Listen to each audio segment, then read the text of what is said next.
আমার হাজব্যান্ডের সেক্সুয়াল মানে সক্ষমতা নিয়ে যখন কেউ নোংরা পোস্ট দিবে, নোংরা কথা বলবে, তখন আমার তাকে কি করা উচিত? আমি তখন কিন্তু তাকে একটা খারাপ ভাষায় কোনো উত্তর দিইনি। আমি তখন জিনিসটা আমি আমি সোশ্যাল মিডিয়ায় দেখাইছি যে দেখেন আমার হাজব্যান্ডকে নিয়ে এরকম পোস্ট দিচ্ছে, কিন্তু আমি কিন্তু তাকে কোনো নোংরা ভাষা তখন ইউজ করিনি, কোনো গালি দিই নাই, কোনো খারাপ ল্যাঙ্গুয়েজ ইউজ করিনি। আচ্ছা, এইসব চলতে থাকলো।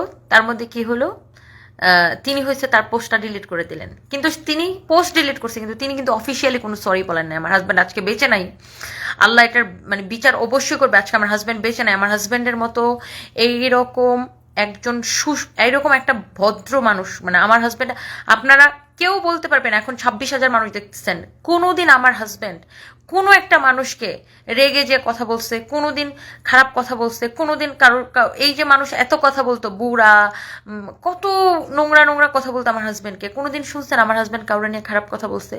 বলে নাই, মানুষটা বলে নাই। আমি বলছি, আমার রাগ রাগ উঠতে যেত, আমি সহ্য করতে পারতাম না আমার হাজব্যান্ডকে নিয়ে কেউ কিছু বললে, আমি দিতাম ঝাঁটার বাড়ি। কিন্তু আমার হাজব্যান্ড কোনোদিন কাউকে খারাপ কথা বলে না, কেউ বলতে পারবে না।